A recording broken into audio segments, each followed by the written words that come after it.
Fix మధ్యలో వాడిని రాలేదంటే అది తీసుకొని డైరెక్ట్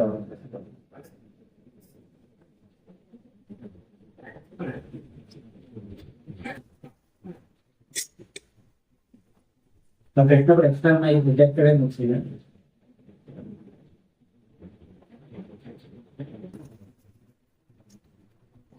తర్వాత కాలంలో కొంతమంది ఏం చేశారంటే బైబిల్ ఎక్కడ మాట్లాడుతుందంటే క్రీస్తు 1790లోని కొంతమంది నిర్ణయించుకున్నారు అన్నమాట.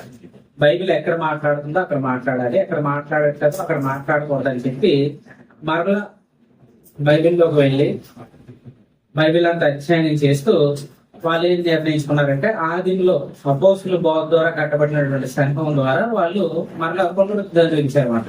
క్రీస్తు సంఘాన్ని మరలా వాళ్ళు పునరుద్ధరించారు.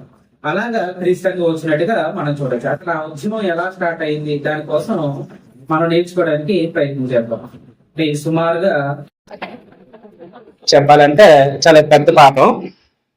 ఒక్కొక్క వారం ఎన్ని వీలైతే అన్ని విషయాలు మనం తెలుసుకోవడానికి ప్రయత్నం చేద్దాం. అంటే ప్రజెంట్ మనం గమనించినట్లయితే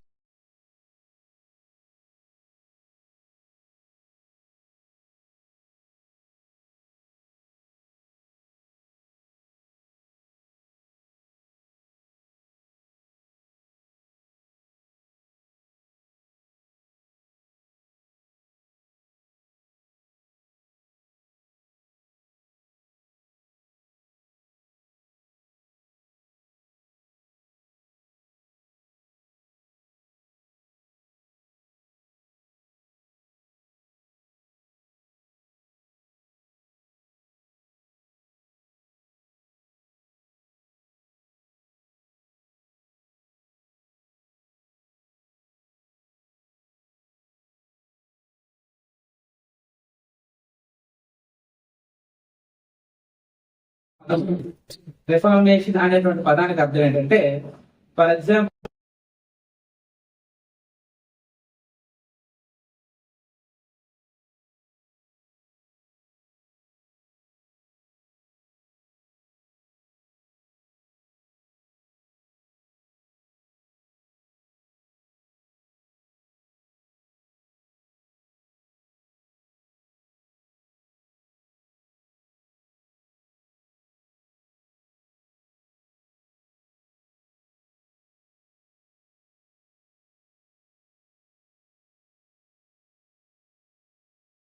అయితే చరిత్రలో చాలా మంది లేదు చేపలేదు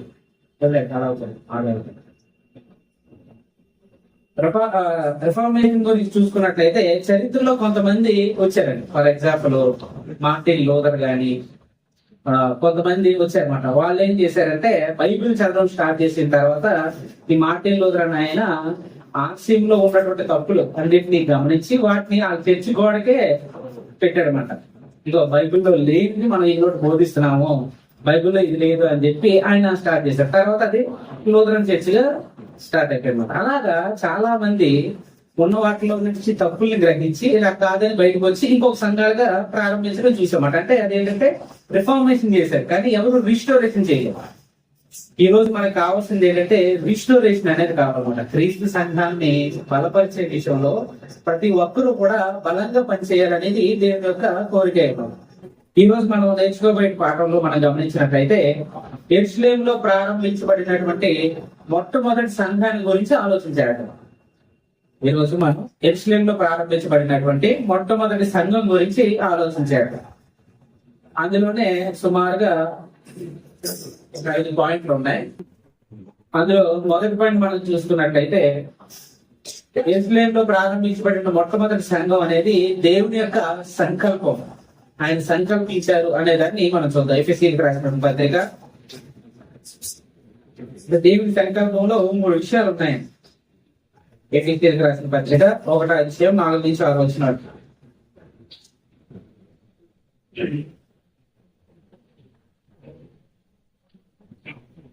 దేవుని చిత్తము వలన మీ స్త్రీలతో అపోస్తలుడైన పౌలు ఎఫెసులో ఉన్న పరిశుద్ధులను 4-6 వచనాలు.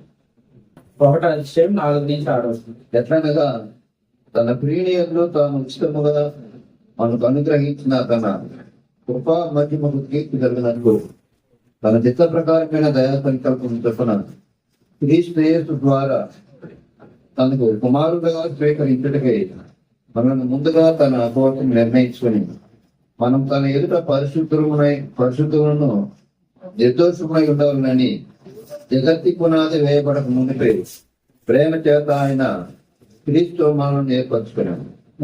అలాగే 3:8-11 వచనాలు కూడా చదివినట్లయితే ఎఫెసీయులకు రాసిన పత్రిక 3:8-11 వచనాలు. దేవుడు మన ప్రభు అయిన క్రీస్తు యేసునందు చేసిన నిత్య సంకల్పం చొప్పున పరలోకములో ప్రధానులకును అధికారులకును సంఘము ద్వారా తన యొక్క నానా విధమైన జ్ఞానం మీకు తెలియబడవాలని ఉద్దేశించి శోధింపచెక్కిము కానీ క్రీస్తు ఐశ్వర్యమును అన్య జనులలో ప్రకటించుటకును సమస్తమును సృష్టించిన దేవుని యందు పూర్వకాలం నుండి మరుగయున్న మర్మమును గురించిన ఏర్పాటు ఎట్టిదో అందరికీ తేటపరచబడుటకు పరిస్థితులందరిలో అత్యల్పుడైన నాకు ఈ కృప అనుగ్రహించారు. అంటే ఎఫెసీయులకు రాసిన పత్రికలో మనం చూసుకున్నట్లయితే ఇక్కడ దేవుని యొక్క సంకల్పాన్ని మనం చూడొచ్చు. ఆయన యొక్క సంకల్పం ఏంటి? జగత పునాది వేయబడక మునిపే మనిషి క్రీస్తు లాంటి కుమారుడుగా ఉండాలనేది ఆయన యొక్క సంకల్పం. ఎఫెసీయులకు రాసిన పత్రికలో మనం గమనించినట్లయితే ఒకటి ఏంటంటే మనిషి క్రీస్తు లాంటి కుమారులుగా ఉండాలనేది ఆయన యొక్క సంకల్పం. 2, క్రీస్తు విమోచన ప్రయోజనంగా ప్రాణం పెట్టాలనేది ఆయన యొక్క సంకల్పం. అంటే క్రీస్తు భూమి మీదకి రావాలి, ఆయన మరణించాలి, ఆయన మరణం ద్వారా ఆయన రక్తం ద్వారా అనేకుల్ని రక్షించాలి అనేది ఆయన యొక్క సంకల్పమే ఉన్నది. 3వది ఏంటంటే ఈ సంఘంలోనే విశ్వాసి క్రీస్తు స్వరూప్యాన్ని సంపాదించుకోవాలనేది కూడా దేవుని యొక్క సంకల్పం ఉంది. ఏది? క్రీస్తు సంఘంలో ప్రతి విశ్వాసి కూడా ఏం చేయాలంటే క్రీస్తు యొక్క స్వరూప్యాన్ని సంపాదించుకోవాలి. అలాగా దేవుని సంకల్పంలో 3 విషయాలు ఉన్నట్టుగా మనం గమనిస్తూ ఉన్నమాట. మనం చదువుకున్నటువంటి ఈ ఎఫెసీయులకు రాసిన పత్రిక 3వ అధ్యాయంలో మనం గమనించినట్లయితే ఇక్కడ మనం చూడాల్సినటువంటి విషయం ఏంటంటే 8-11 వచనాల్లో ఆయన యొక్క సంకల్పాన్ని, సంఘం కూర్చున్నట్టు సంకల్పాన్ని ఆయన వివరిస్తూ దేవుడు మన ప్రభు అయిన క్రీస్తు యేసునందు చేసిన నిత్య సంకల్పం చొప్పున పరలోకంలోని ప్రధానులకును అధికారులకును సంఘం ద్వారా తన యొక్క నానా విధమైన జ్ఞానము ఇప్పుడు తెలియబడవాలని ఉద్దేశించి శోధింప శక్యము కాని క్రీస్తు ఆశ్చర్యమును అన్యజనులలో ప్రకటించుటకు సమస్తమును సృజించిన దేవుని యందు పూర్వకాలం నుండి మరుగే ఉన్న ఈ మర్మమును కూర్చిన ఏర్పాటు ఏంటిదో అందరికీ తేటపరచుటకు పరిశుద్ధులందరితో అల్పుడినైనా నాకు ఈ కృప అనుగ్రహించబడిను. అంటే సంఘం ద్వారా ఏం తెలియాలంట? నానా విధములైనటువంటి జ్ఞానము పరలోకంలో ఉన్నటువంటి ప్రధానులకు అధికారులకు తెలియాలంట. ఇప్పుడు సువార్త ద్వారా లోకానికి సువార్త మనం ప్రకటిస్తాం. మరి పరలోకంలో ఉన్న వాళ్ళకి ఏం తెలియాలి? సువార్త ప్రకటించడం ద్వారా నానా విధమైనటువంటి జ్ఞానం పరలోకంలో ఉన్నటువంటి అధికారులకు వీరికి తెలియాలంట. వాళ్ళకి తెలియాల్సినటువంటి జ్ఞానం ఏంటంటే అప్పుడు వరకు యూదులు దేవుని కుమారులు వాళ్ళు విశ్వసించారు, దేవుడు వారి బిడ్డ అని మాత్రం వాళ్ళు విశ్వసించారు. కానీ దేవుని యొక్క సంకల్పంలో ఈ లోకాన్ని అంతటినీ క్రీస్తు ద్వారా ఎలాగ ఆయన రక్షించబోతున్నాడు, బాప్తిసం ద్వారా అందరినీ ఎలా ఐక్యం చేయబోతున్నాడు అనేటువంటి జ్ఞానం వారికి లేదు. ఎప్పుడైతే క్రీస్తు మరణించారో, క్రీస్తు సంఘం కట్టబడిందో అపోస్తల కార్యాల్లో, అప్పుడు ఈ మర్మం అనేది వాళ్ళకి తెలిసిందన్నమాట సువార్త ద్వారా. ఓహో, దేవుని యొక్క సంకల్పం ఇదా, మనం మాత్రమే దేవుని బిడ్డలు అనుకున్నాం సార్. దేవుని యొక్క సంకల్పంలో లోకంలో ఉన్న వారందరూ కూడా ఆయన బిడ్డలుగా స్వీకరించే ప్రక్రియ ఉంది. ఆ ప్రక్రియ ఏంటంటే క్రీస్తు యొక్క మరణంలోని ఆయన యొక్క రక్తంలో కడుగబడడం ద్వారా ఇది జరుగుతుంది. అనేక కుమారులు ఏర్పడుతున్నారు అనేది వాళ్ళకి అర్థం అవ్వాలి. అంతేకాకుండా ఈ లోకంలో ఉన్న వారికి కూడా దేవుని యొక్క సువార్తని ప్రకటించాలి. ఆ మర్మం ఏంటంటే క్రీస్తు మరణము, ఆయన మరణించడం, మరలా తిరిగి లేవడం, అది సువార్తను ప్రకటించడం. అది లోకానంతటినీ కూడా గొప్ప విషయంగా ఉన్నది అనేటువంటి విషయాన్ని ఆయన చెప్తూ ఉన్నాడు. అంటే దేవుని యొక్క సంకల్పంలో మనం చూసుకున్నట్లయితే మనిషి క్రీస్తు లాంటి కుమారుడుగా ఉండాలనేది ఆయన యొక్క సంకల్పం. క్రీస్తు విమోచన ప్రయోజనంగా ఆయన యొక్క రక్తాన్ని అర్పించడం ద్వారా ప్రాణం పెట్టాలనేది దేవుని యొక్క సంకల్పం. అలాగే సంఘంలోనే, అంటే క్రీస్తు సంఘంలోనే విశ్వాసులు క్రీస్తు స్వారూప్యాన్ని సంపాదించాలనేది దేవుని యొక్క సంకల్పమై ఉన్నారు. దీని గురించి మనం గమనించినట్లయితే ఈ పాయింట్ లో మనం చూసుకున్నట్లయితే ఈ సంఘాన్ని గురించి, అంటే క్రీస్తు సంఘాన్ని గురించి ప్రవక్తలు ముందుగానే ప్రవచించారు. ప్రవక్తలు ఈ విషయాన్ని ముందుగానే ప్రవచించారు. యెషయా గ్రంథం 2వ అధ్యాయము, యెషయా గ్రంథం 2వ అధ్యాయము 1 నుంచి 4 వచనాల్లో మనం చూసుకున్నట్లయితే,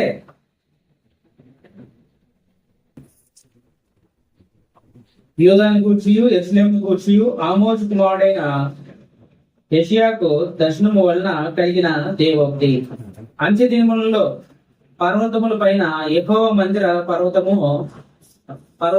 పర్వత శిఖరమున స్థిరపరచబడి కొండల కంటే ఎత్తుగా ఎత్తబడును. ప్రవాహము వచ్చినట్లు సమస్త అన్ని జనులు దానిలోనికి వచ్చెదరు. ఆ కాలమున సీయోనులో నుండి ధర్మశాస్త్రము, యెరూషలేము నుండి యెహోవాకు బయలు వెళ్ళును. జనులు గుంపులు గుంపులుగా వచ్చి యాకోబు దేవుని మందిరమునకు, యెహోవా పర్వతమునకు మనము వెళుదుము రండి. ఆయన మన మార్గము విషయమే మనకి బోధించును, మనము ఆయన త్రోవల్లో నడుచుదము అని చెప్పుకుందరు. 4వ వచనం, ఆయన మధ్యవర్తి అయి అన్ని జనులకు న్యాయం తీర్చును, అనేక జన్మలకు తీర్పు తీర్చును. వారు తమ ఖడ్గములను నాగటి నగ్గులుగాను, తమ ఈటెలను మంచు కత్తులుగాను సాగుకొట్టుదురు. జనం మీదకి జనము ఖడ్గమెత్తకు యుందురు, యుద్ధం చేయ నేర్చుకునుట ఇక మానివేతురు అనేటువంటి మాట రాయబడింది. ఈ ప్రవచనం ఎక్కడ మనం గమనించినట్లయితే, అంత్య దినములలో యెహోవా మందిర పర్వతము స్థిరపరచబడును. ఎక్కడ యెహోవా మందిరం ఎక్కడ ఉన్నది? యెరూషలేములో ఉన్నది. అక్కడ స్థిరపరచబడుతుంది. ఎలాగా? క్రీస్తు సంఘం ద్వారా. అన్ని జనులు ప్రవాహం వచ్చినట్లు ఆ సంఘంలోనికి వస్తారు. ఎప్పుడు? పేతురు మొట్టమొదటి ప్రసంగం చేసినప్పుడు 3000 మంది సంఘంలోకి ప్రవేశించారన్నమాట. దాని గురించి మాట్లాడుతున్నాడు. ఆ కాలంలో సియోనులో నుండి ధర్మశాస్త్రం బయలు వెళ్ళును అంటే అక్కడి నుంచి వాక్యం అనేది బయటకు వెళ్తుంది. ఎందుకంటే కొత్త నిబంధన వాళ్ళకి తెలియదు కాబట్టి ఉన్న ధర్మశాస్త్రాన్ని ఆయన చెప్తూ ఉన్నారన్నమాట. అక్కడి నుంచి వాక్యం ప్రబలుతుంది. ఈ సంఘంలోనికి విశ్వాసులు ఖడ్గం ఎత్తరు అంటారు. అంటే అప్పటి వరకు రాజ్యాలు కొట్టుకునేటువంటి పరిస్థితి, గొడవలు ఉండేటువంటి పరిస్థితి. కానీ వన్స్ దేవుని రాజ్యంలోకి, అంటే దేవుడు స్థాపించినటువంటి ఆ సంఘంలోకి వచ్చిన తర్వాత అక్కడ విశ్వాసులు ఖడ్గం పట్టుకోరు, ప్రేమానురాగాలతో ఉంటారు. ఆ సంఘంలో విశ్వాసులు ఏం చేస్తారంటే యుద్ధం చేయ నేర్చుకున్నట్టు మానివేయుదురు అని అన్నారు. అంటే ఇక యుద్ధాలు, ఫైటింగ్లు ఇలాంటివి ఏమి ఉండవు. క్రీస్తు సంఘంలోకి వచ్చిన తర్వాత ప్రేమానురాగాలు కలిగి, దేవుని భయభక్తులు కలిగి అందరూ ఆత్మతోనూ సత్యంతోనూ దేవుని ఆరాధించేటువంటి కాలం వస్తుంది అని ఆల్రెడీ యెషయా ద్వారా ఈ ప్రవచనం అనేది చెప్పబడిందండి. అలాగే ఇదే ప్రవచనం మీకా గ్రంథం 4వ అధ్యాయంలో కూడా మనం గమనించవచ్చు. తర్వాత దానియేలు ద్వారా కూడా సంఘానికి గురించినటువంటి ప్రవచనం మనం చూడొచ్చు. దానియేలు గ్రంథం 2వ అధ్యాయం మనం చూసుకున్నట్లయితే అక్కడ 2వ అధ్యాయం మొత్తం చదవాల్సి ఉంటది. అక్కడ ఉన్న పరిస్థితి ఏంటంటే, నెబుకద్నెజరు ఒక కళ కంటాడండి. రాత్రి ఆయన పడుకున్నప్పుడు ఆయనకు ఒక కళ కంటాడు. కళ కనిన తర్వాత ఆయన మెలకు వచ్చి ఆ కళ, దాని భావం ఆయనకు అర్థం కాదు మాట. ఆయన ఏం చేస్తారంటే దేశంలో ఉన్నటువంటి శకునగాంటలు, ఈ గాడి విద్య చేసేవాళ్ళు, మాంత్రికులు మొత్తం అందరినీ, పెద్దవాళ్ళందరినీ పిలిపిస్తారు అన్నమాట. పిలిపించి ఇగో ఈ రాత్రి నేను ఒక కలగన్నా, నాకు దాని యొక్క భావం తెలియాలి అన్నప్పుడు అక్కడ ఉన్న వాళ్ళు అడుగుతారు, సరే రాజా మీరు ఆ కళ ఏంటో మాకు వివరించండి అంటారు. నెబుకద్నెజరు కళ ఏంటో చెప్పడు. ఎందుకంటే కళ ఏంటో చెప్తే వాళ్ళు ఏం చేస్తారు, దాన్ని తప్పుగా ఇంటర్ప్రిట్ చేయొచ్చు, సరే భావం ఇవ్వలేకపోవచ్చు. కాబట్టి నేను ఆ కళ చెప్పను, మీరే ఆ కళ చెప్పండి. ఎవడైతే కళ చెప్తాడో వాడికి ఆ కళ భావం కూడా వివరించే సామర్థ్యం వాడికి ఉన్నదని నేను నమ్ముతాను అని ఏం చేస్తాడంటే మీరు చేయండి, లేదంటే మిమ్మల్ని అందరినీ నాశనం చేసేస్తానని అంటారు. అక్కడ ఉన్న వాళ్ళందరూ, ఆ జ్ఞానులందరూ అంటారు, ఇది ఎవరి తరము కాదు, దేవదూతల వల్లే అయ్యేటువంటిది. ఇది ఏ మనిషి భూమి మీద కళ చెప్పకుండా దాని భావాన్ని ఎవడు చెప్పలేడు. మీకు వచ్చినటువంటి కళని ఆ తలంపుల్ని గ్రహించే శక్తి మాకు లేదు అని అన్నప్పుడు, అయితే మీరు నాకు వద్దు, మిమ్మల్ని అందరినీ గుర్తుగా చంపేస్తానని చెప్పి ఆజ్ఞ పాస్ చేస్తారు. ఆజ్ఞ పాస్ చేసినప్పుడు ఆ విషయం దానియేలు దగ్గరికి వెళ్తారు. ఎందుకు రాజు దేశంలో ఉన్నటువంటి జ్ఞానులందరినీ చెప్పాలనుకుంటున్నాడు అని చెప్పి అక్కడ ఉన్నటువంటి వ్యక్తిని అడిగినప్పుడు, అధికారిని అడిగినప్పుడు, ఇగో రాజుకు ఒక కళ వచ్చిందంట, ఆయన ఆ కళను మర్చిపోయారు అంటున్నారు. ఆ కళ చెప్పాలి, దాని యొక్క భావం కూడా చెప్పాలి అన్నప్పుడు దానియేలు నాకు కొంచెం సమయం ఇవ్వండి అని చెప్పి దానియేలు ఆయన యొక్క స్నేహితులు షడ్రకు, మేషకు, అబేద్నెగోలు వాళ్ళు ఏం చేస్తారంటే వెళ్ళి, ఇగో మనకి ఒక ఆపద వచ్చింది, రాజు దేశంలో ఉన్నటువంటి జ్ఞానవంతులందరినీ చంపేద్దామని డిసైడ్ అయ్యాడు కాబట్టి మనం ఇప్పుడు ఏం చేద్దాం అంటే ప్రార్థన చేద్దాం. దేవుడు మనకి ఏమైనా కనికరించి మనల్ని చంపకుండా ఆయన ఏమైనా చెప్తాడేమో అని చెప్పి వాళ్ళు నలుగురు ప్రార్థన చేసినప్పుడు దేవుడు దానియేలుకి ఆ కళ భావాన్ని వివరిస్తారన్నమాట. వివరించినప్పుడు దానియేలు మరలా అధికారి దగ్గరికి వచ్చి నన్ను రాజు దగ్గరికి తీసుకెళ్ళండి, రాజుకి నేను వివరిస్తాను అన్నప్పుడు రాజుకి వెళ్ళి చెప్తారన్నమాట, ఇలాగా యూదుల్లో నుండి ఒకడు ఉన్నాడు, ఆ దానియేలు పేరే బెల్తెషాజర్ అనమాట, ఆయన మీ యొక్క కళ భావాన్ని చెప్తాను అంటాడు. అన్నప్పుడు ఆయన పిలిపిస్తాడనమాట. పిలిపించినప్పుడు ఆయన చెప్తాడనమాట, నువ్వు చెప్పగలవా అంటే ఈ చెప్పే సామర్థ్యం నాకు లేదు, కానీ ఏ మర్మాల్ని బయటపరచగలిగేటువంటి దేవుడు పరలోకంలో ఒక దేవుడు ఉన్నాడు, మా దేవుడు ఉన్నాడు, ఆయన సర్వాధికారి, ఆయన మాత్రమే సమస్తాన్ని బయలుపరచగలడు అని చెప్పి అక్కడ ఆ కళని దాని యొక్క భావాన్ని చెప్తారన్నమాట. అక్కడ వచ్చినటువంటి కళ ఏంటంటే దానియేలుకి వచ్చినటువంటి కళ, ఆయన కళలో ఒక గొప్ప విగ్రహం కనబడుతుంది. అందులో శిరస్సు ఏంటంటే మేలిమి బంగారు, భుజాలు ఛాతి ఏంటంటే వెండి, తర్వాత ఉదరము తొడలు, వడ దగ్గర నుంచి తొడల వరకు ఉన్నటువంటి భాగం ఏంటంటే ఇతడి, అలాగే మోకాలు పాదము ఏంటంటే ఇనుము మట్టి అని చెప్పినప్పుడు అప్పుడు దానియేలుకి అర్థమవుతుంది, ఓకే నేను కన్న కళ ఇదే, నువ్వు ఇది చెప్పావు కాబట్టి దాని భావాన్ని కూడా నాకు వివరించు, నేను నిన్ను మాత్రమే నమ్ముతాను అన్నప్పుడు అప్పుడు చెప్తాడనమాట, మీరు పడుకునేటప్పుడు నా తర్వాత ఈ దేశం ఏమవుతుంది, నా తర్వాత ఇది ఏమవుతుంది అని మీరు చింతిస్తూ పడుకున్నారు, అందుకు దేవుడు మీకు తర్వాత ఏం జరగబోతుందో దేవుడు మీకు తెలియజేశాడని చెప్పి ఆ శిరస్సు ఏదైతే ఉందో, మేలిం బంగారం ఏదైతే ఉందో అది బబులోను రాజ్యం, ఇప్పుడు మీరు పరిపాలిస్తున్నారే మీ రాజ్యం దానికి సాదృశ్యంగా ఉన్నది. తర్వాత భుజాలు ఛాతి అంటే మీ తర్వాత ఇంకొక రాజ్యం వస్తుంది, ఏంటి మాద్య పార్షిక రాజ్యం అనేది వస్తుంది. దాని తర్వాత ఉదరం తొడలు అనేవి ఏంటంటే ఇత్తడితో పోల్చబడింది, అది గ్రీక్ సామ్రాజ్యం, అలెగ్జాండర్ ఏలినటువంటి గ్రీక్ సామ్రాజ్యం గురించి చెప్పాడు. తర్వాత మోకాలు పాదము ఇనుమి మట్టితో ఏదైతే ఉందో అది రోమా రాజుల కాలం. మీ దర్శనంలోనే మీకు ఒకటి కనబడింది, ఏంటి 2వ అధ్యాయం దానియేలు గ్రంథం 2వ అధ్యాయం 44-45 వచనాలు మనం చూసుకున్నట్లయితే పేజీ నెంబర్ 731. చేతి సహాయం లేక పర్వతము నుండి తీయబడిన ఆ రాయి ఇనుమును ఇత్తడిని మట్టిని వెండిని బంగారును పగలగొట్టగా తమ చూచితరే. ఇందువలన మహాదేవుడు ముందు జరగబో సంగతి రాజును తెలియజేస్తున్నాడు. తల నిశ్చయము దాని భావము నమ్మదగినది అని దానియేలు రాజుతో చెప్పాడు. అందుకు రాజు నెక్కదినేతరు దానియేలునకు సాష్టాంగ నమస్కారం చేసి అతన్ని పూజించి నైవేద్య రూపంలో అతనికి సమర్పించి. అంటే ఆ కళ్ళలో లాస్ట్ లో జరిగింది ఏంటంటే ఒక చిన్న రాయి వచ్చి ఆ పాదాల దగ్గర పడినప్పుడు ఆ విగ్రహం తునాతులుగా పగిలిపోతుంది అనమాట. పగిలిపోయిన తర్వాత ఆ చిన్న రాయి చాలా పెద్ద పర్వతం లాగా అయిపోతుంది. అదేంటంటే ఆ రాయి ఏంటంటే క్రీస్తు సంఘాన్ని కూర్చున్నటువంటి ఉదాహరణని చెప్పడం జరిగింది అన్నమాట. ఇది చరిత్రలో ఇప్పటికీ ఒప్పుకున్నటువంటి చరిత్ర దీన్ని ధృవీకరించింది. బబులోను సామ్రాజ్యం ఎన్ని సంవత్సరాలు పరిపాలించిందో చరిత్రలో ఉంది. దాని తర్వాత మాదీయ పార్షిక రాజ్యం అంటే భూమి మీద 75% జయించినటువంటి వాళ్ళ రాజ్యాల గురించి ముందుగానే దానియేలుకి దర్శనం రావడం జరిగింది. అది ప్రపంచంలో యాజ్ టీజ్ గా నెరవేరింది. తర్వాత రోమా చక్రవర్తి కాలంలో అంటే లాస్ట్ ఏంటంటే రోమా రాజ్యం గురించి చెప్పాడు. ఆ రాజ్యంలో మనం చూసుకున్నట్లయితే యేసుక్రీస్తు పుట్టినప్పుడు రోమా చక్రవర్తి ఎవరంటే కైసర్ ఔగుస్తు కాలంలో ఆయన పుట్టాడు. 2వ అధ్యాయం 1-7 వచనాల్లో అది ఉంటది. తర్వాత 3వ అధ్యాయం దగ్గరికి వచ్చేటప్పటికి ఆయన చనిపోతాడు. తర్వాత రాజు ఎవరంటే రోమా చక్రవర్తి తిబిరి కైసర్ కాలం. యేసుక్రీస్తు చనిపోయినప్పుడు కూడా ఆయన రోమాకి చక్రవర్తిగానే ఉన్నాడు అనమాట. అది 3వ అధ్యాయంలో మనం చూడొచ్చు. అంటే కరెక్ట్ గా ఆ కాలంలోనే యేసుక్రీస్తు చనిపోయిన తర్వాత క్రీస్తు సంఘం అనేది ప్రారంభింపబడింది అనేది మనం చూడొచ్చు. ఆ కాలంలోనే దేవుడు సంఘాన్ని స్థాపించాడు అనేది మనం గమనించాలి. అంటే మనం మొదటి గమనించాం సంఘాన్ని గురించి మనం గమనించినట్లయితే దేవుడికి ఉన్నటువంటి సంకల్పం 3 సంకల్పాలు. అంటే ఆయన సంకల్పాలు అనేక వస్తాయి. అందులో ముఖ్యమైనటువంటి 3 సంకల్పాలు ఏంటంటే మనిషి క్రీస్తు లాంటి కుమారుడుగా ఉండాలనేది ఆయన ఒక సంకల్పం. ఎఫెసీ రాసిన పత్రికలో మనం చూసుకున్నాం. క్రీస్తు విమోచన క్రయధనంగా ప్రాణం పెట్టాలనేది ఆయన యొక్క సంకల్పం. క్రీస్తు సంఘంలోనే విశ్వాసి క్రీస్తు స్వారూప్యాన్ని సంపాదించుకోవాలనేది ఆయన యొక్క సంకల్పంగా చూసాం. ఆ సంఘాన్ని గురించి ప్రవక్తల ద్వారా దేవుడు ముందుగానే పలికించాడు. యెషయా గ్రంథం 2వ అధ్యాయం చదువుకున్నాం, దానియేలు గ్రంథం 2వ అధ్యాయం మనం చూసాం. అలాగే యేసుక్రీస్తు వారు కూడా ఆ సంఘాన్ని గురించి మాట్లాడారు. మత్తయి సువార్త 16వ అధ్యాయం మనం చూసుకున్నట్లయితే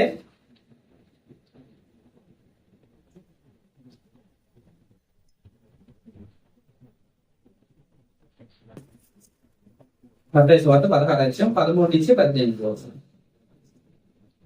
యేసు పిలుపుదైన కైసరయ ప్రాంతంలోకి వచ్చి మనిషి కుమారుడు ఎవరని జనులు చెప్పుకుంటున్నారని తన శిష్యులను అడగగా వారు కొందరు బాప్తీసం ఇవ్వననియు, కొందరు ఏలియా అనియు, కొందరు ఇర్మియా అనియు, లేక ప్రవక్తలలో ఒకడనియు చెప్పుకుంటున్నారని. అందుకు ఆయన, మీరైతే నేను ఎవడని చెప్పుకుంటున్నారని వారిని అడిగాను.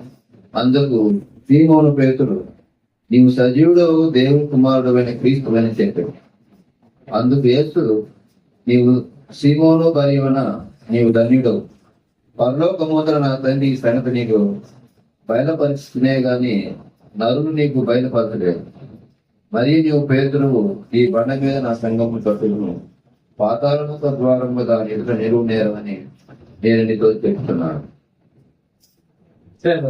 యేసుక్రీస్తు వారు తన యొక్క సువార్త ప్రయాణంలో మనం గమనించినట్లయితే అక్కడ ఉన్నటువంటి శిష్యుల్ని ఫిలిప్పుదైన కైసరయ ప్రాంతంకి వచ్చినప్పుడు అక్కడ ఉన్నటువంటి శిష్యులు అడిగారన్నమాట. అంటే ఈ 3 సంవత్సరాలుగా నేను దేవుని యొక్క సేవను మనం వివరిస్తూ ఉన్నాం, ప్రకటిస్తూ ఉన్నాం. దేవుడు అక్కడ ఉన్న వాళ్ళందరూ, ఈ లోకంలో ఉన్న వాళ్ళందరూ, మీ చుట్టూ తిరుగుతున్న వాళ్ళందరూ, నేను వస్తున్నాను, అద్భుతాలు చేస్తున్నాను, స్వస్థతలు చేస్తున్నాను, నా గురించి ఏమనుకుంటున్నారు, జనాలు ఏమనుకుంటున్నారు అన్నప్పుడు వాళ్ళు ఏం చెప్పారు?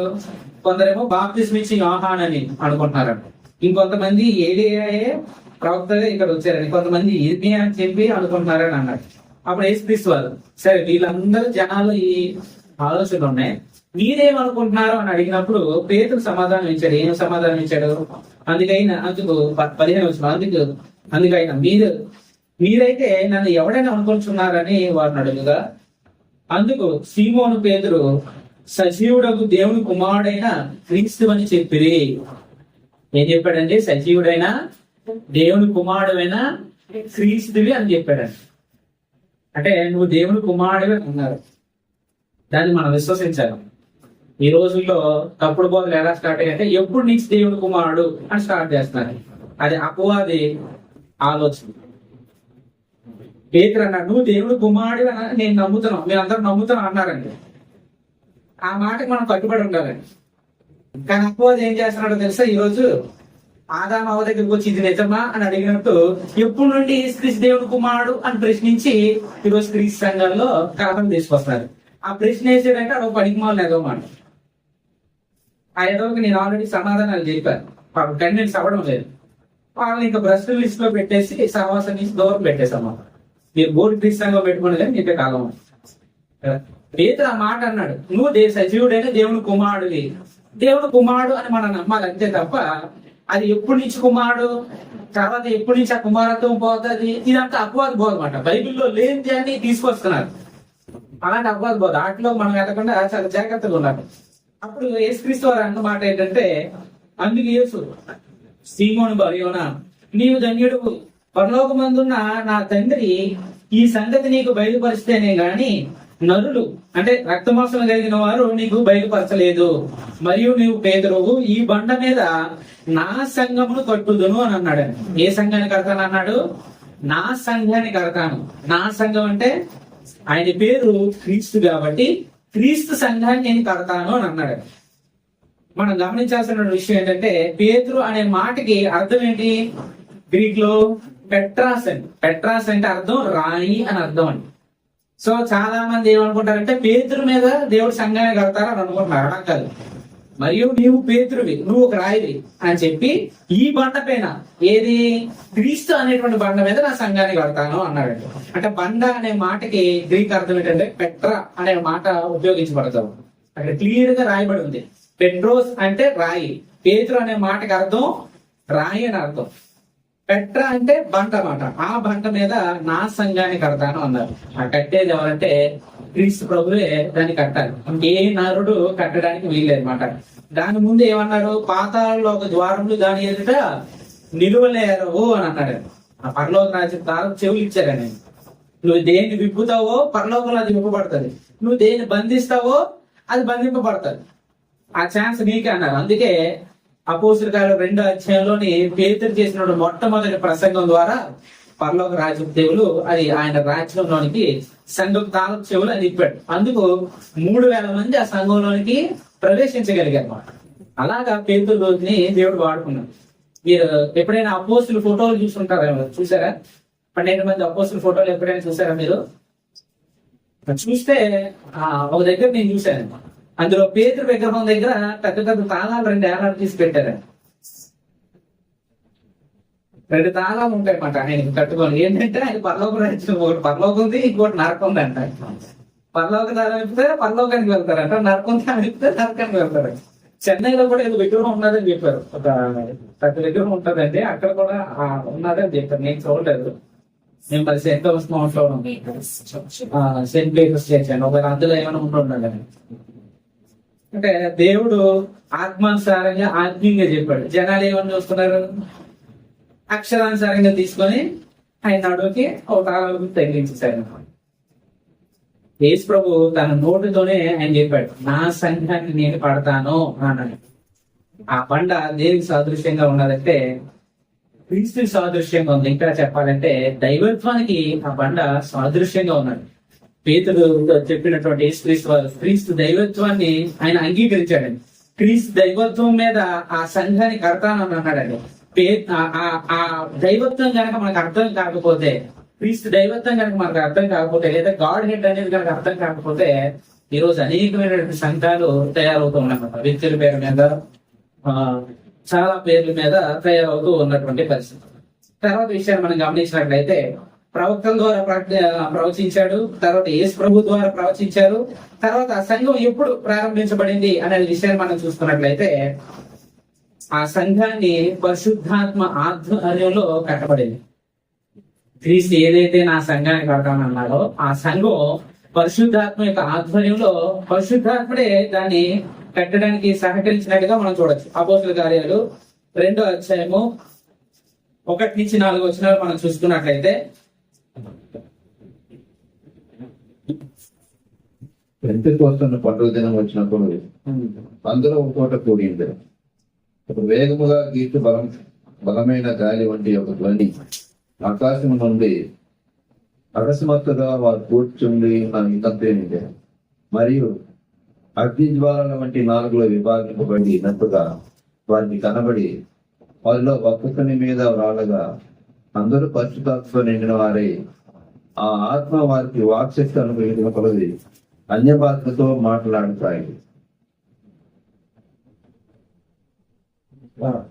అంటే సరిపోతుంది. పెంతెకోస్తు దినాన్న మనం గమనించినట్లయితే అపోస్తులు పరిశుద్ధాత్మని అగ్ని వలె వాళ్ళ మీదకి 4 లాగా విభాగింపబడి వారి మీదకి వచ్చినట్టుగా చూస్తున్నామట. అప్పుడు ఆ సంఘం అనేది ప్రారంభించబడింది. పేతురు ప్రసంగం వినిన తర్వాత అక్కడ ఎంతమంది బాప్తిసం పొందారు? సుమారుగా ఇంచుమించు 3000 మంది బాప్తిసం పొందారు. ఆయన చేసినటువంటి ఆ 2వ అధ్యాయం చదివితే అద్భుతమైనటువంటి ప్రసంగం ఉంటది. అంటే సుమారుగా 14 దేశాల నుంచి యూదులందరూ వచ్చి అక్కడ ఉన్నారు. ఉన్నప్పుడు అక్కడ బలమైన గాలి వచ్చినప్పుడు ఆ శబ్దం విని ఆ గాలి ఎటు వెళ్తుందో వాళ్ళని చూడడానికి వెళ్ళారు. గాలి కనబడదు. నాకు తెలిసి అది ఒక టర్మినల్ కానీ ఏదో అయ్యి ఉండాలన్నమాట. అదంతా ఒక దగ్గరికి వెళ్ళి ఒక రూమ్ లోకి వెళ్ళిపోయిందంట. జనాలందరూ దాన్ని వెంబడిస్తూ వచ్చిన వాళ్ళందరూ కూడా ఆ ఇంటి దగ్గరికి వచ్చి ఇది ఏం జరిగిందా చూస్తున్నారు అనమాట. ఇప్పుడు ఆ ఇల్లు పేలిపోతుందా ఏమవుతుందా అని చెప్పి గమనిస్తున్నప్పుడు అప్పుడు పరిశుద్ధాత్మ వాళ్ళ మీదకి అగ్ని వల్ల దిగినప్పుడు ఆ 12 మంది అపోస్తులు ఏం చేశారంటే అన్ని భాషల్లో మాట్లాడడం స్టార్ట్ చేశారు. మనకి అంటే ఇంగ్లీష్ వచ్చినోడికి ఇంగ్లీష్ లాగా, రష్యన్ వచ్చినోడికి రష్యన్ లాగా, చైనీస్, మనకి తెలుగు అయితే తెలుగు, తమిళ అయితే తమిళ, ఎలాగైతే అలాగా విన్నోళ్ళందరూ కూడా ఆశ్చర్యపోతున్నారు అనమాట. ఇదేంటి అద్భుతం ఏంటి, ఇలాంటిది ఇప్పుడు జరగలేదని. అక్కడ కూడా ఇంకొంతమంది ఉన్నారండి. కొంతమంది పనికి మాలిన వాళ్ళు ఏం చేస్తున్నారంటే వీళ్ళు ఏదో కొత్త మద్యం తాగారు అని అన్నారు. పేదరా అంటాడు, ఇగో ఇంకా జామైనా కాలేదు, పొద్దుపడిచి జామైనా కాలేదు, మీ మద్యంతో లేవు అని చెప్పి సహోదరులారా అని చెప్పి ఆయన ప్రసంగాన్ని ప్రారంభించారు. ఆ ప్రసంగం ప్రారంభించినప్పుడు అది విన్న వాళ్ళలో చాలా మందికి ఏమైందంటే వారి హృదయాలు నొచ్చుకున్నాయంట. అప్పుడు ఆ మాట విన్నప్పుడు మనం చూసినట్లయితే 37వ వచనంలో వారి మాట విని హృదయంలో నొచ్చుకొని సహోదరులారా మేమేమి చేద్దామని పేతురును కడమ అపోస్తులను అడగగా, అంటే పేతురు చేసినటువంటి ప్రసంగం విన్న తర్వాత, క్రీస్తుని గురించి పూర్తి విన్న తర్వాత, క్రీస్తు ఎవరైతే వారు ఎదురు చూస్తున్నటువంటి మెసేజ్ వారికి అర్థమైన తర్వాత, మా చేతులతోటే మేము ఆయన చంపుకున్నామా అనే విషయం వాళ్ళకి అర్థమైనప్పుడు వాళ్ళకి ఏమైందట, వారి హృదయాల్లోని నొచ్చుకున్నాయంట. స్వార్థ ప్రతి హృదయాన్ని నొచ్చుకునేటట్టుగా చేస్తారు, మారు మనసు పొందగలిగేటట్టుగా చేస్తుంది, పశ్చాత్తాపడగలిగేటట్టుగా చేస్తుంది. అలా ఎప్పుడైతే సువార్త విన్నప్పుడు నా హృదయం నొచ్చుకుంటుందో, నాలో మారు మనసు వస్తుందో, నాలో పశ్చాత్తాపం వస్తుందో, అప్పుడు నేను బాప్తిసానికి అంగీకరిస్తానండి.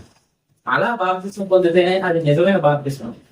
వాక్యం విన్న తర్వాత మళ్ళా పశ్చాత్తాపం గాని, మళ్ళా మారు మనసు గాని, అది ఏది కలగకుండా, నేను ఒక పాపిని, నా కోసం ప్రభు మరణించాడు అనే విషయం నాకు అర్థం కాకుండా, గుంపులో గోవిందలాగా అందరూ కలిసి వాళ్ళు తీసుకుంటారు, మా అన్ని తీసుకున్నా, నా ఫ్రెండ్ తీసుకున్నారు, నా భర్త తీసుకుంటారు, అందరితో కలిసి తీసుకుంటా బాప్తిసం కాదు.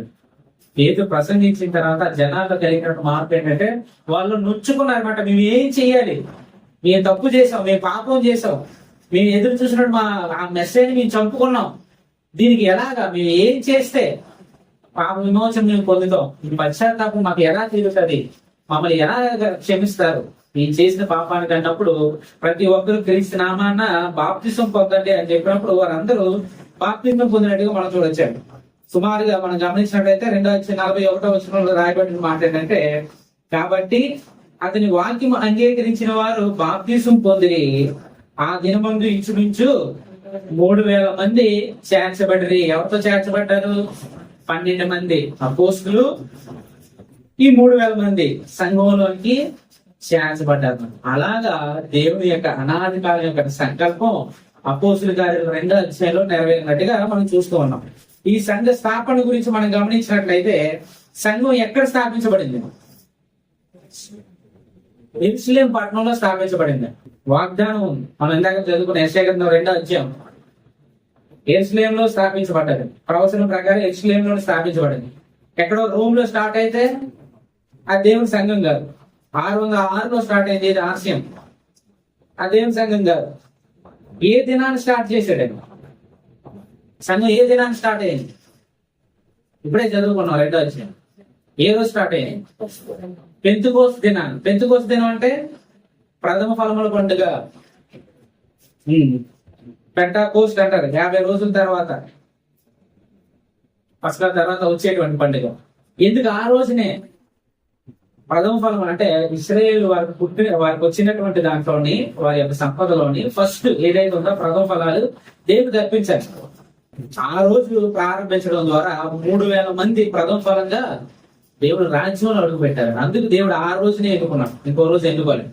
ప్రథమ ఫలం పండుగ రోజు నాడు 3,000 మందిని ప్రథమ ఫలంగా ఆయన రాజ్యంలోకి అడుగు పెట్టగలిగాడు. ఈరోజు ఎవరైతే బాప్తిసం పొందుతారో వారందరూ దేవుడికి ప్రథమ ఫలంగానే ఆ రాజ్యంలో మనం అడుగు పెట్టుతున్నాము. సో ఆ సంఘానికి శిరస్సు ఎవరు? క్రీస్తు. ఆ సంఘానికి శిరస్సు. ఎప్పుడు సమయం ఎప్పుడండి? ఏ కాలంలో ప్రారంభించబడింది? క్రీస్తు శకం 33వ సంవత్సరంలో. అంటే యేసుక్రీస్తు పుట్టిన దగ్గర నుంచి 0 నుంచి క్యాలిక్యులేట్ చేస్తే ఆయన 33.5 సంవత్సరాలు సువార్త ప్రకటించారు. కాబట్టి 33-34 మధ్యలో సంఘం స్టార్ట్ చేసి కాలం పట్టింది. కట్టిన వారు ఎవరు? దాన్ని కట్టింది ఎవరండి? ఆ సంఘాన్ని. మనం ఆల్రెడీ చదువుకున్నాం మత్తయి సువార్త. క్రీస్తులో ఈ బండ మీద నా సంఘమును కట్టుదును అన్నాడు. క్రీస్తే కట్టారు. ఎప్పుడైనా ఒక చర్చి దగ్గరికి వెళ్ళేటప్పుడు ఈ ఇన్ఫర్మేషన్ తెలుసుకోవాలి. ఆ సంఘం ఎప్పుడు ప్రారంభించబడింది, ఏ రోజున ప్రారంభించబడింది, దానికి శిరస్సు ఎవరు ఉన్నారు, ఏ కాలంలో ప్రారంభించబడింది, దాన్ని కట్టింది ఎవరు తెలుసుకోవాలి. రీసెంట్ గా నేను ట్రావెలింగ్ చేసేటప్పుడు గూడూరు వరకు వెళ్తున్నాను. అందులో ఒక 2 పరిచయం అయ్యారు. ఒకరేమో ఆర్సిఎం పర్సన్, ఇంకొక ఆయన ఆవిడ తర్వాత ఏదో బైబిల్ కాలేజ్ ఉందంట. అందులో ఆయన గ్రాడ్యుయేషన్ అయిపోయింది. గ్రాడ్యుయేషన్ అయిపోయి ఆయన వెళ్తున్నాడు అనమాట. అందులో ఆ డినామినేషన్ గ్రాడ్యుయేషన్ అయ్యారు. ఎంత పేరు చేశారంటే వీళ్ళిద్దరు మాట్లాడుకున్నారు. నేను విన్నాను, ఎంత అయిందని మీకు గ్రాడ్యుయేషన్ కి 2 years కోర్స్ కోసం అంటే 45,000 అయ్యిందని. 40,000 ఖర్చు పెట్టి బైబిల్ ట్రైనింగ్ అయ్యారని. ఈ రోజుల్లో ఉచితంగా క్రిస్టియన్గా బైబిల్ ట్రైనింగ్ ఇస్తామన్నా కూడా ఒక్కరు రాట్లేదు. తిరిగి నేను డబ్బుల కోసం వస్తుందన్నమాట. మేము బైబిల్ ట్రైనింగ్ ఇచ్చి మీ స్టైఫండ్ ఇస్తే కానీ రాని పరిస్థితి. కానీ ఆ వ్యక్తి చూడండి, డినామినేషన్ ట్రైనింగ్ నేను 45,000 పెట్టి ట్రైనింగ్ అయ్యాడంట. గ్రాడ్యుయేషన్ అయింది, ఏం చేద్దాం అనుకుంటున్నాం అంటే ఇగో మేము ఊరు వెళ్ళి చర్చ్ బిల్డింగ్ కట్టుకున్నాం, ఇంకా నేను సంఘం స్టార్ట్ చేస్తాను. ఏం పేరు పెట్టామని అని అడిగారు. సంఘానికి ఏం పేరు పెట్టాను ఇంకా పెట్టలేదండి. ఈ గ్రాడ్యుయేషన్ అయినటువంటి ఆ బ్యాచ్ ఎవరైతే ఉన్నారో ఆ హెడ్స్, ఆ డైరెక్టర్స్ వాళ్ళు వచ్చి ఆ రోజు సంఘానికి పేరు డిసైడ్ చేస్తారు. బిల్డింగ్ కట్టుకున్నాడు కానీ ఆ సంఘానికి పేరు లేదు, ఎవరు పెట్టాలి? ఈ గ్రాడ్యుయేషన్ అయినటువంటి ఆ డైరెక్టర్స్ వచ్చి ఆ సంఘానికి పేరు పెట్టాలి. నవ్వుకున్నాను నేను, వెంటనే నవ్వుకున్నాను. అంటే ఏ సంఘం ఎప్పుడు ప్రారంభించబడిందో వాళ్ళకి తెలియలేదు. ఆ పక్కన నేను అడిగారు అనమాట. అంటే నేను ఇలా సువార్తకి అంటే క్రీస్తు సంఘం అది ఎప్పుడు అని అడిగాను. అది ఎక్కడ ఉందని, మా సంఘం బైబిల్లో ఉన్నదండి. బైబిల్లో ఎక్కడ చూపించాను అన్నమాట, తీసి చూపించాను. ఎప్పుడు ప్రారంభించబడింది అన్నప్పుడు ఇక క్రీస్తు శకం 33 అది ఎప్పుడు అని అన్నాడు. ఇక అపోస్తలుల కార్యాలు 2వ అధ్యాయం. వెంటనే ఫోన్ చేస్తున్నారు, ఫోన్ చేసి అడుగుతున్నమాట, మన సంఘం ఎప్పుడు ప్రారంభించబడింది, ఇవేంటి క్రీస్తు సంఘం అంటారు. ఏ ఫోన్ లో చెప్పినాడు, నువ్వు చాలా దూరంగా ఉండు, నువ్వు అంత ఎక్కువ మాట్లాడక, నువ్వు సైలెంట్ గా ఉండు అని చెప్పి ఆ బిషప్ ఎవరు ఫోన్ చేసి చెప్పినట్టు ఉన్నారు. అవునా, ఫోన్ పెట్టేసాడు. ఏం చెప్పాడంటే మీ సంఘం ఎప్పుడు ప్రారంభించబడిందో ఏంటంటే వాళ్ళు చెప్పట్లేదండి. నేను ఆ సంఘం చాట్ ఉంటే అది తీసి చూపించాను. మీకు 606లో ఈ సంఘం ఇప్పుడు ఇది ప్రారంభించబడింది, మా సంఘం ఇలా ప్రారంభించబడింది. ఆ సంఘంలో మేము కొనసాగుతున్నాం. ఇదే సంఘం, ఈ సంఘానికి ఈ పేరే పెట్టమని దేవుడు చెప్పాడు. వేరే వ్యక్తుల పేరు పెట్టుకోకూడదు, ఎందుకంటే అది ఆయన రక్తం ఇచ్చుకున్నటువంటి సంఘం. ఆయన నేను నా సంఘాన్ని కడతానని అన్నాడు. ఆయన పూర్తి అధికారాలు ఉన్నాయి అని చెప్పి సుమారు 1 గంట సేపు చెప్పాను. ఏం మాట్లాడలేదు, ఎందుకంటే అవతల ఫోన్లో వాడు ఏం చెప్పాడు కాబట్టి ఇంకేం మాట్లాడలేదు. అంటే ఉన్నాడు. ఈ గ్రాడ్యుయేషన్ ఆయన మొత్తం చదివిస్తామండి, ఈ పాయింట్ లేదు మాకు కనపడలేదండి, వచ్చినారు మాకు తెలియలేదండి, ట్రైనింగ్ లో మాకు ఎవరు చెప్పలేదు కదా అన్నమాట. సరే ఇంట్లో ఒకసారి మీ డైరెక్టర్స్ తో మాట్లాడు, సంఘం గురించి ఉంది అని చెప్పి ఆ క్రీస్తు సంఘానికి సంబంధించిన 3 పాఠాలు చెప్పాను. సుమారుగా అంటే నేను ఆ రోజు వెళ్ళిపోయాను, కానీ ఆ నెక్స్ట్ ఒక 2 వారాలు ఫోన్ చేసి చాలా రోజులు అడిగారు. అంటే సంఘం యొక్క విలువ ఏంటో అర్థం కావట్లేదు. దేవుడు అనాది కాలంలోనే జగత్తు పునాది వేయబడక మునిపే దేవుడు సంఘాన్ని గురించి సంకల్పించాడు. ఆ సంఘం గురించి ప్రవక్తల ద్వారా ప్రవచించాడండి. ఆ సంఘాన్ని గురించి ప్రవక్తల ద్వారా ప్రవచించినట్టుగా మనం చూసాం. ఆయనకు ఉన్నటువంటి సంకల్పం మనం చూసుకున్నట్లయితే, దేవుడికి ఉన్నటువంటి సంఘానికి సంబంధించిన సంకల్పాన్ని గురించి మనం చూసుకున్నట్లయితే, మనిషి క్రీస్తు లాంటి కుమారుడుగా ఉండాలనేది ఆయన యొక్క సంకల్పం. క్రీస్తు క్రైదనంగా ప్రాణం పెట్టాలనేది ఆయన యొక్క సంకల్పం. ఆ ప్రాణం పెట్టి ఏదైతే క్రీస్తు సంఘాన్ని కట్టాడో ఆ సంఘంలో ఒక విశ్వాసి క్రీస్తు స్వారూప్యాన్ని సంపాదించుకోవాలనేది ఆయన యొక్క సంకల్పం. అందుకు దేవుడు భూమి మీద సంఘాన్ని పెట్టాడు. మెంబర్షిప్ కోసం కాదు, ఏదో వచ్చి వెళ్ళిపోవడానికి కాదు. మనం బతికినంత కాలంలో ఈ సంఘంలో మనం క్రీస్తు స్వారూప్యాన్ని కనుక సంపాదించకపోతే పరలోక రాజ్యంలో మనకి అర్హత లేదు. అదే నేను బాప్తిసం పొందాను కదా అంటే పొందితే సరిపోదు. ఆ విశ్వాసాన్ని కాపాడుకోవాలి, ఆ విశ్వాసాన్ని పెంచుకోవాలి, క్రీస్తు స్వరూపంలోకి మారాలి. ఆ మారినప్పుడే మనం ఆ పరలోకానికి వెళ్ళగలుగుతాం. ప్రవక్తలు దాని గురించి ప్రవచించారు. యెషయా ప్రవచించాడు, మీకా ప్రవచించి చాలా మంది ఉన్నారు. మనం చదువుకున్నది ఏంటంటే యెషయా చదువుకున్నాం, దానియేలు చదువుకున్నాం. తర్వాత యేసుక్రీస్తు తన నోటితో చెప్పారు 16వ అధ్యాయంలో, ఇదిగో ఈ బంట మీద నా సంఘాన్ని కడతాను అని అన్నారు. అలాగే ప్రభు కట్టారు. దానికి ఎవరు సహాయం చేశారు? పరిశుద్ధాత్మ సహాయం చేశారండి. అపోస్తుల మీద దిగడం ద్వారా పరిశుద్ధాత్మ యొక్క ఆధ్వర్యంలో సంఘం ప్రారంభించబడి 3000 మంది ఆ సంఘంలోనికి వచ్చినట్టుగా మనం గమనించాం.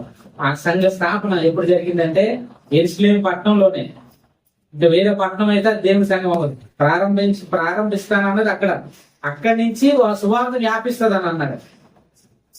యేసుక్రీస్తు మాట్లాడుతూ మత్తయి చివరి అధ్యాయంలో చూసుకున్నట్లయితే భూదిగంతుల వరకు మీరు సువార్తని ప్రకటించింది అన్నారు. ఎక్కడి నుంచి? యెరూషలేము ద్వారా ప్రారంభించబడిన దగ్గర నుంచి అది వెళ్ళాలన్నమాట. సో యెరూషలేములోనే ప్రారంభించబడాలి. ఏ రష్యాలోనో, రోమ్లోనో, ఇండియాలోనో లేదా చెన్నైలోనో నేను ప్రారంభించుకుంటాను, నా పేరు పెట్టుకుంటానంటే అది సురేష్ సహవాసం అవుతుంది తప్ప, లేదా సురేష్ సంఘం అవుతుంది తప్ప దేవుడి సంఘం అవ్వదు, క్రీస్తు సంఘం ఇప్పటికీ కాదు. సో పెంతెకోస్తు దినాన్నే ప్రారంభించాడు. ప్రథమ ఫలముల పండుగ కాబట్టి, దేవుడికి అర్పించేటువంటి పండుగ కాబట్టి ఆ రోజు 3000 మంది చేర్చబడినట్టుగా మనం చూస్తున్నాం. దానికి శిరస్సు క్రీస్తే. ఆ క్రీస్తే శిరస్సుగా ఉన్నారు. ఆ శిరస్సు స్థానాన్ని ఏ సువార్తికుడు కోరుకోకూడదు, ఏ పెద్ద కోరుకోకూడదు. క్రీస్తు 33 ఆ సంఘాన్ని కట్టారు. ఆ కట్టింది ఎవరంటే ప్రభు అయినటువంటి యేసుక్రీస్తు వారే సంఘాన్ని కట్టారు. వ్యక్తుల చేత నిర్మించేటువంటి సంఘాల్లో క్రీస్తు ఉన్నారు. క్రీస్తు కట్టేటువంటి సంఘంలోనే క్రీస్తు ఉంటారు.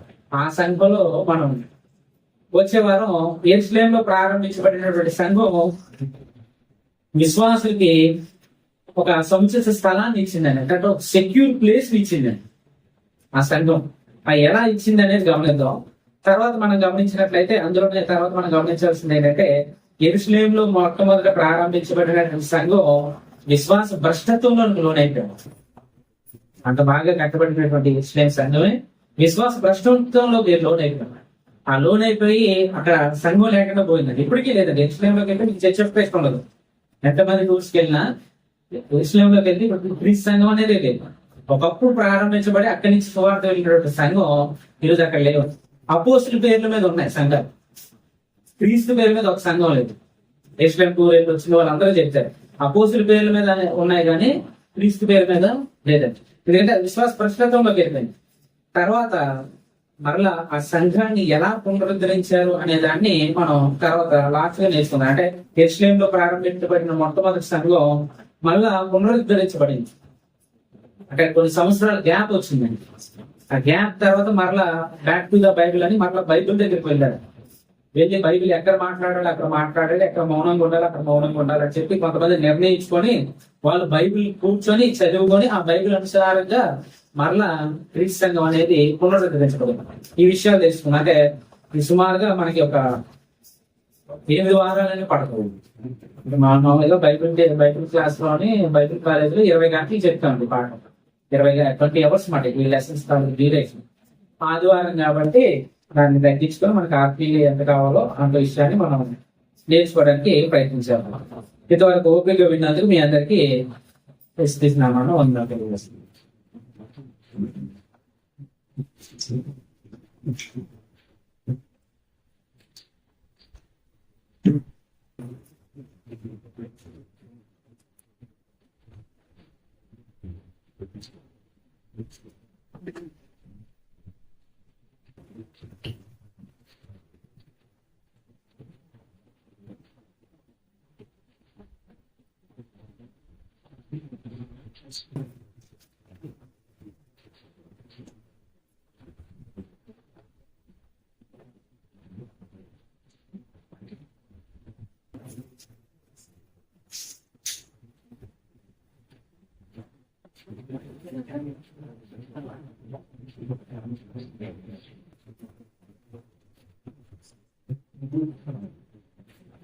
సోదరుల ద్వారా ఈరోజు మనకు వాక్యాన్ని చెప్పారు.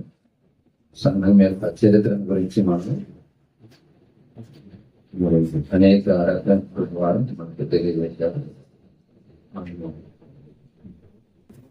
సంఘ యొక్క చరిత్ర మనకు ఎంతో అవసరం అన్నమాట. ప్రపంచంలో అనేక సంఘాలు ప్రారంభించడానికి కారణం సంఘ చరిత్ర తెలియకపోవడమే కాదు. సంఘం ఎవరు స్థాపించారు, ఎప్పుడు స్థాపించారని తెలియకనే ఈరోజు అనేక సంఘాలు స్థాపించారు. బైబిల్లో చెప్పబడిన మాట క్రీస్తు సంఘం మాత్రం. మిగిలిన సంఘాలన్నీ అది మనుషులు ఏర్పాటు చేసుకుని సంఘాలు. కాబట్టి మనకు మంచి వ్యాఖ్యాన్ని పోయిన సహోదరులకు చెప్తున్నాము. మనకు ప్రభువుల కార్యక్రమము, ఈ కార్యక్రమాన్ని మన మధ్య సహోదరులు సాత్విక జరిపిస్తారు. గట్టి కొరకు సహోదరులు తిరుగుతాయి. రాష్ట్ర కొరకు సహోదరులు ప్రార్థించడానికి కోరుతున్నాము. మనం సాంగ్ నంబర్ చిల్ల గీతము 122 పాడుకుందాము. తమిళ బుక్ లో 31, ఈ బుక్ లో వచ్చేసి 31, తెలుగు బుక్ లో వచ్చేసి 120. ఈ బుక్ తమిళ బుక్ తమిళ్లో ఉంటుంది, తమిళ ఇంగ్లీష్.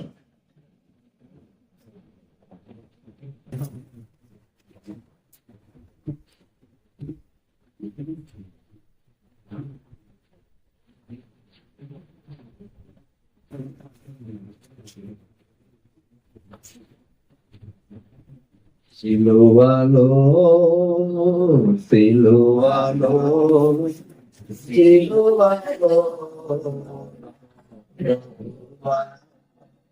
శ్రమలలో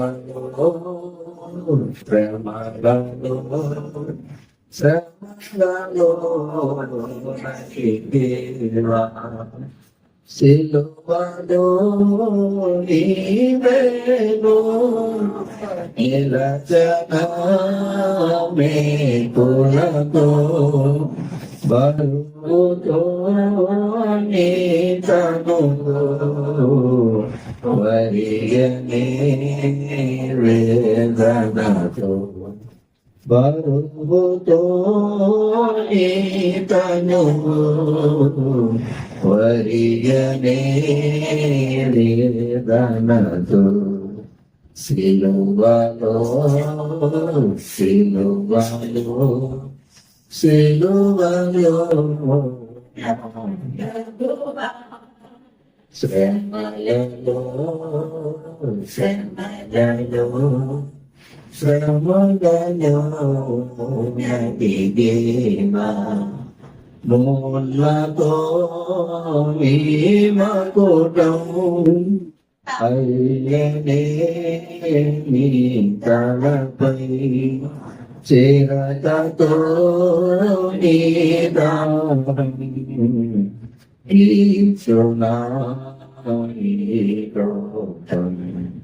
చిరతతో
సిలువలో యేసు ప్రభు శ్రమలలో క్రీస్తు మహాన్ జాలిలేని మా కోసం ఎల్లనో ఈ సహనం జాలిలేని మా కోసం ఎల్లనో ఈ సహనం సిలువలో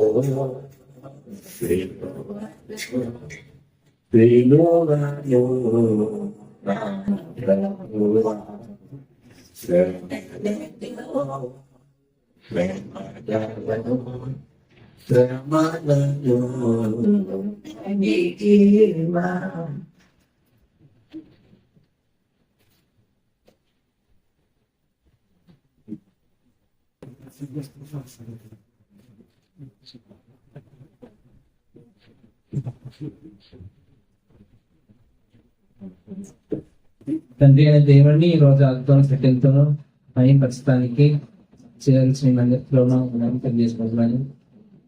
ప్రభు యొక్క మరణం జ్ఞాపకం చేసుకునే ముందు కొన్ని నిజంగా వచ్చిన చదువుతున్నాం. మొదటి కొరింథీయులకు రాసిన పత్రిక 11వ అధ్యాయం 23వ వచనం నుంచి చదువుతున్నాను. నేను మీకు అప్పగించిన దానిని ప్రభువుల పోలికని ప్రభువైన యేసు తాను అప్పగింపబడిన రాత్రి యొక్క రొట్టెను ఎత్తుకొని గుడ్డలతో సిగ్గులు చెల్లించి దానిని మించి ఇది నీ కొరకైన నా శరీరము నన్ను జ్ఞాపకం చేసుకోవడానికి చేయడానికి చెప్పాను. ఆ ప్రకారం భోజనమైన పిమ్మట ఆయన పాత్రని ఎత్తుకొని ఈ పాత్ర రక్తం వలన కొత్త నిబంధన మీరు దీనిలోనే త్రాగినప్పుడల్లా నన్ను జ్ఞాపకం చేసుకున్నట్టుకై దీన్ని చేయడం చెప్పాను. మీ ఎరుకలు తిని ఈ పాత్రలోని త్రాగినప్పుడల్లా ప్రభు వచ్చే వరకు ఆయన మరణంలో ప్రచురించుదురు. కాబట్టి ఎవడు అయుక్తముగా ప్రభు యొక్క రొట్టెను తినో లేక ఆయన పాత్రలోని త్రాగునో వాడు ప్రభు యొక్క శరీరంలో కూర్చి రక్తంలో కూర్చి అపరాధి ఎగును. కాబట్టి ప్రతి మనుషుడు తను తాను పరీక్షించుకోగలను. అలాగే చేసి ఆ రొట్టెను తిని ఆ పాత్రలోని త్రాగలని. ప్రభు యొక్క శరీరం సాదృశ్యమైన రొట్టె కొరకు తిరుపతి ప్రార్థించాల్సిన కోరుచున్నాను.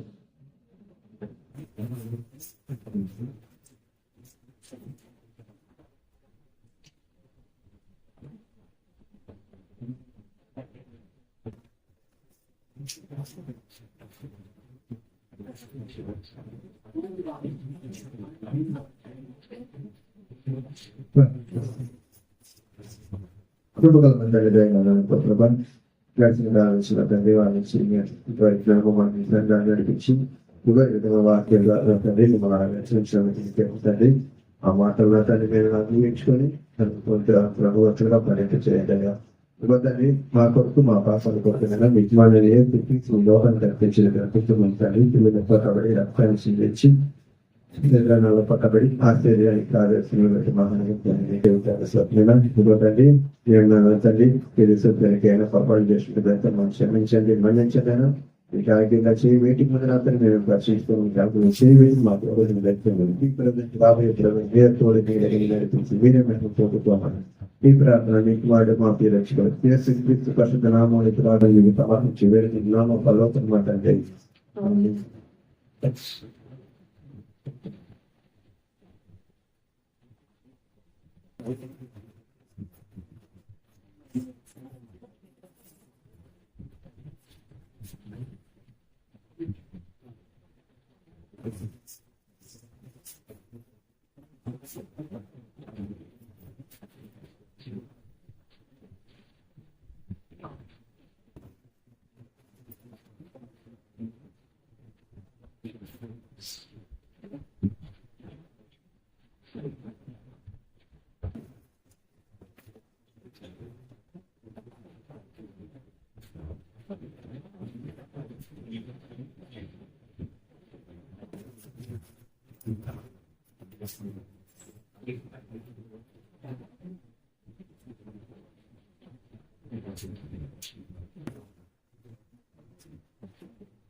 సాదృశ్యమైన రాక్షసుని పడుతూ ప్రభుత్వాలు వచ్చి ప్రారంభించవచ్చున్నారు.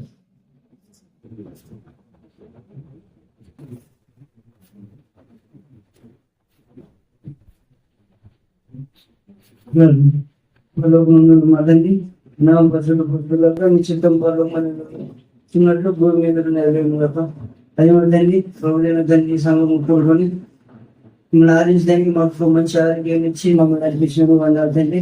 అదేమంటండి ప్రభుత్వాలు జ్ఞాపం చేస్తున్నాను తండ్రి.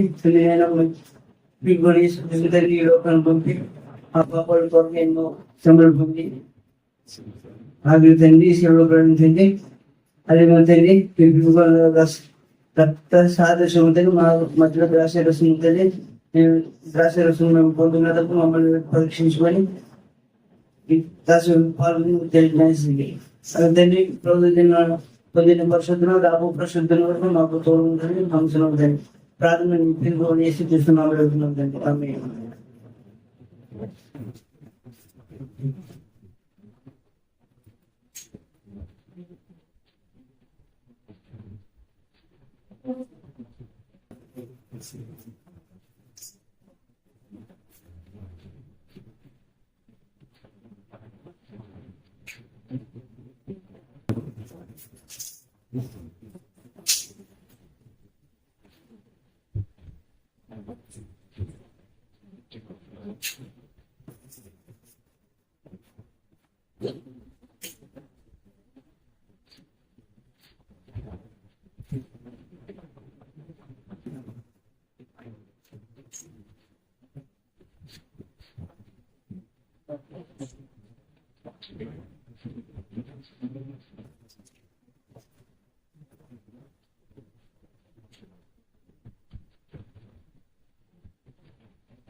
అవకాశం ప్లస్ తగ్గ పొందడం చెప్పేసి